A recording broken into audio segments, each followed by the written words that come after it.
Okay, so today I'm going to be doing another one of my book recommendations videos. You guys seem to really love them and love the tier levels, so we are back again. Today I'm going to be recommending sci-fi books for you guys. A couple of notes though before we begin. First of all, I'm not going to be including anything from the subgenre of sci-fi dystopians because here's a little bit of a secret for you guys. I actually plan on doing a book recommendations for dystopians. I would much prefer for them to stand on their own with their own videos. So dystopians won't feature in this one. It'll just be straight up sci-fi. Secondly, I just want to make the point about those who are kind of scared or maybe a bit timid to go into sci-fi. Please know that I completely understand. Prior to going into sci-fi myself, I kind of thought, this is probably not going to be the genre for me.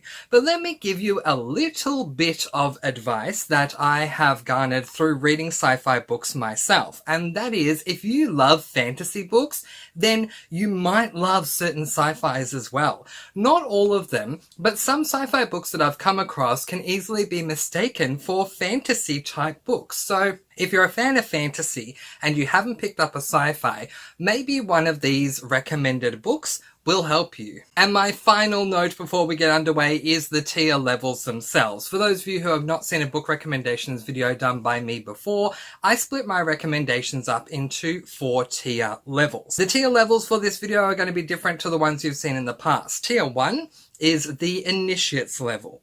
Tier 2 is post-initiates. Tier 3 is intermediates and Tier 4 is advanced. So no matter where you fall on the sci-fi reading spectrum, whether that is you've read no sci-fi books or you've read many, I should have something here that will help you out today. So without any further ado, let's get right into the sci-fi book recommendations, starting off with the entry level Tier 1 initiates. Alright, so you've never picked up a sci-fi book before and you're a little bit wary and you're thinking, Mr. Francy, I don't know. I've heard things about sci-fis that just make me want to stay away. Don't worry, I've got you covered. This is a great place for you to start. Know nothing about sci-fi? No problems. You don't need to know anything about sci-fi before jumping into these ones. So I'm going to recommend the Animorphs series, at least the books I've read so far, as well as Bot Wars by J.V. Cade. Animorphs series, I'll try and get through these quickly. We have book number 1, The Invasion. Book number 2, The Visitor. Book number 3 is The Encounter. Book number 4 is The Message. And book number 5 is The Predator. I love these covers, by the way, how they start from human and then they go into animal form.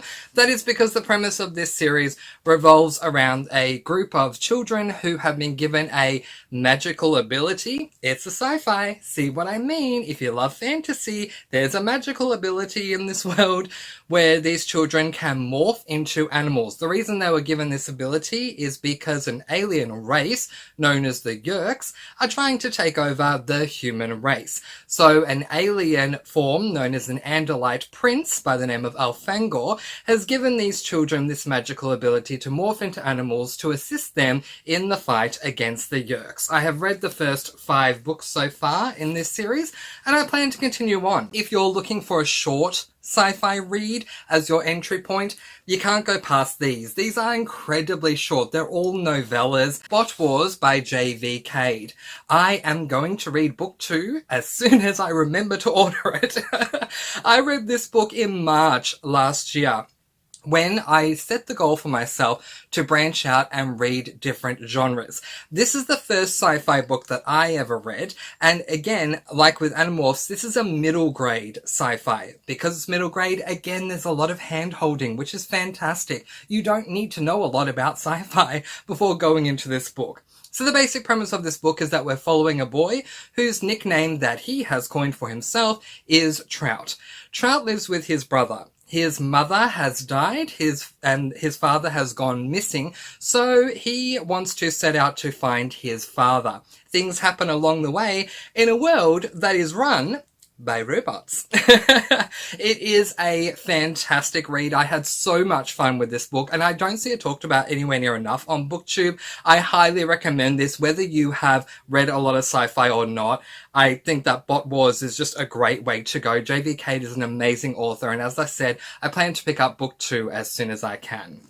Alright then, let's move on. So, you have dipped your toes into the cool waters that is the sci-fi genre, and you're wondering where to go next. You don't want something too hard to get into, but you want something that's a bit of a step up from middle grade. Don't worry, I call you guys my post-grad initiates, and I have books for you too. The complete Reckoners series by Brandon Sanderson, as well as Game Changer by Neil Shusterman. A big part of the reason why I recommend these books to you guys is because they are all YA, young adult sci-fi books. So, are you a fantasy lover? Do you love Mr. Brando Sando?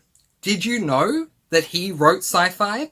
Neither did I. Even when I picked up this book the first time to read it, I thought this was going to be a fantasy. And I stumbled upon the genre about a quarter of the way in because I was thinking, it's not necessarily a fantasy, and I was right. It is a sci-fi. Brandon Sanderson. He writes sci-fi books. So this is part of his YA series. He's written a couple of them, and it is just incredible. We are following a boy by the name of David, who in chapter 1, he and his father go to a bank. They are living in a world that has a ton of evil beings known as epics. One of the biggest epics, by the name of Steelheart, enters into the bank on that fateful day and starts killing people.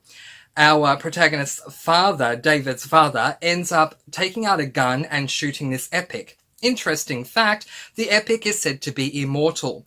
The bullet does not kill him, but it does graze him, shocking everyone, including Steelheart himself. Steelheart then reacts by killing David's father. Again, all of this happens in chapter 1, so it's not a spoiler. We then time jump between chapter 1 and chapter 2.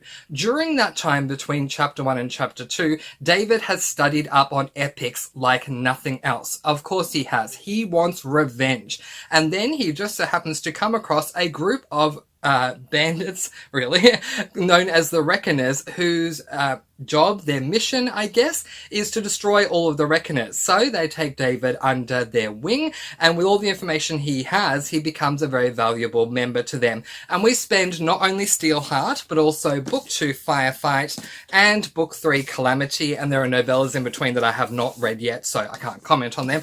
But we spend at least those 3 books dealing with these epics and battling them.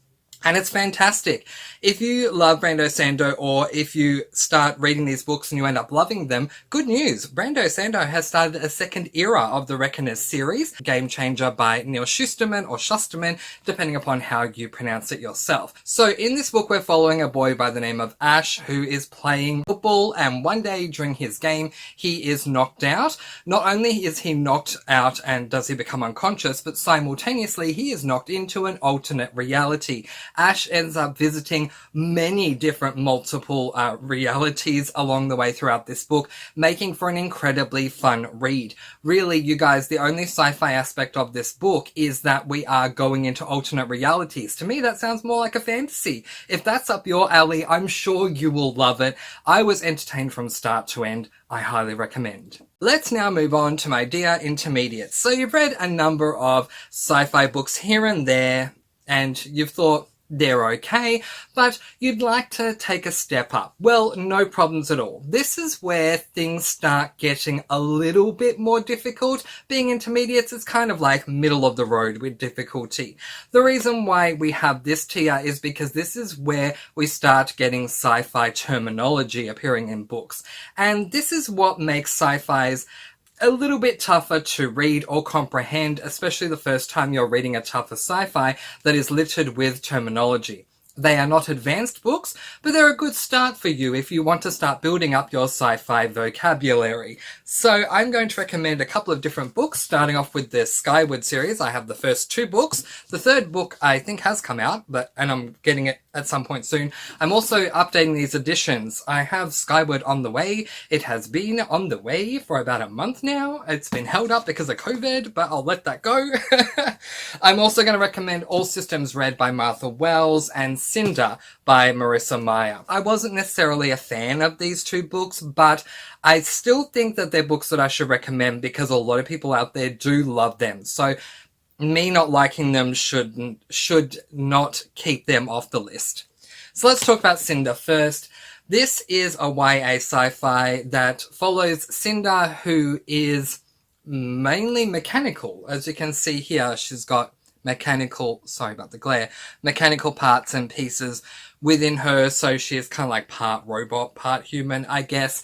And it is also at the same time a retelling of Cinderella. Don't go into this book thinking too much that it's a retelling of Cinderella though, because if you do, you will be disappointed. Think of it more as a world where we have beings that are part human, part robot, and there are some great AI characters that feature along the way as well. Certainly sci-fi terminology is used in this one, so I wouldn't start here, but if you've read a number of sci-fi books from the initiates and post-initiates level, then I would recommend going on to this one.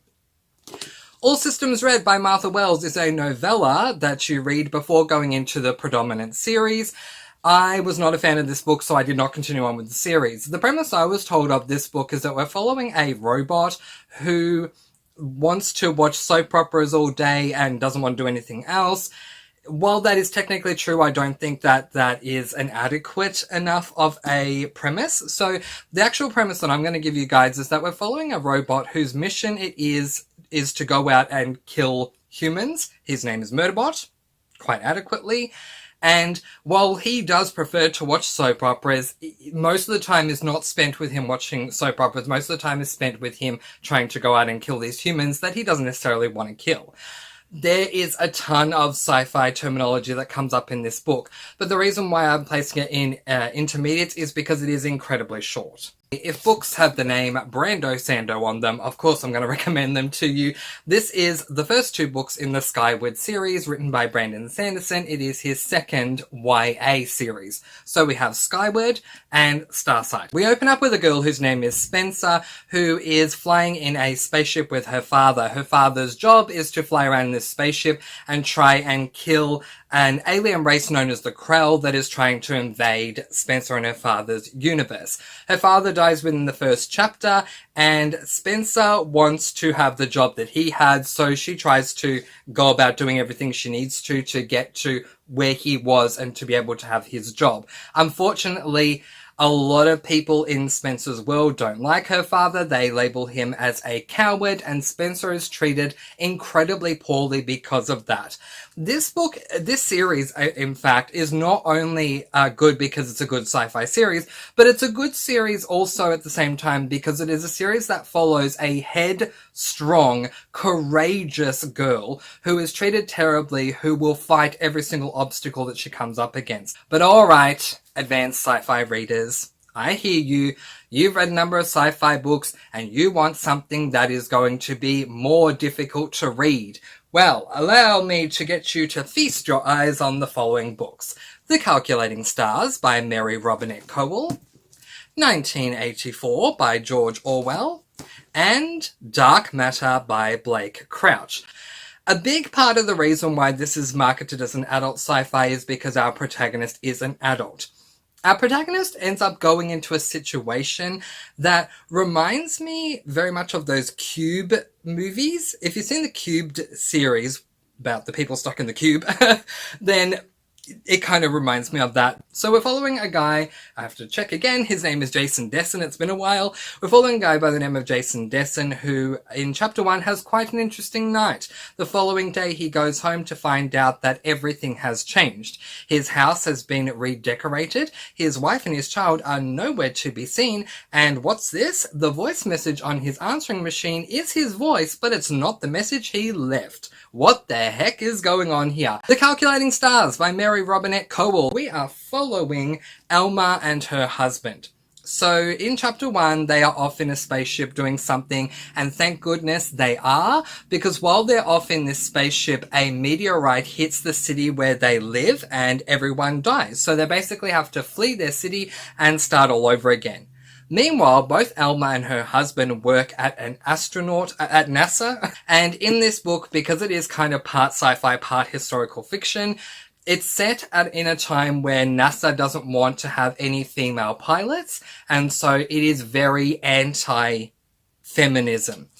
Our female protagonist, Elma, has an incredibly supportive husband. Not only that, she is willing to fight for the rights of women. I thought this was just fantastic. 1984 by George Orwell. Yes, these days it is marketed as an adult classic. However, when it was first released, it was marketed as a sci-fi. We're living in a dystopian, tyrannical world where cameras follow every single move that all of the citizens make. And so that is creepy. Then we get to the second half of the book, and I'll just say one word: torture. Not for me to read, torture in the world. It gets incredibly dark incredibly quickly. But that is it. I'm sure that's enough sci-fi books to keep you going while you get all sci-fi-licious with all your sci-fi reads. So, in the meantime, that is where I will leave it, letting you guys go with peace, blessings, and so much love. I post videos every Monday, Wednesday, and Friday, and I'll see you again soon. Thank you so much for watching. Happy reading!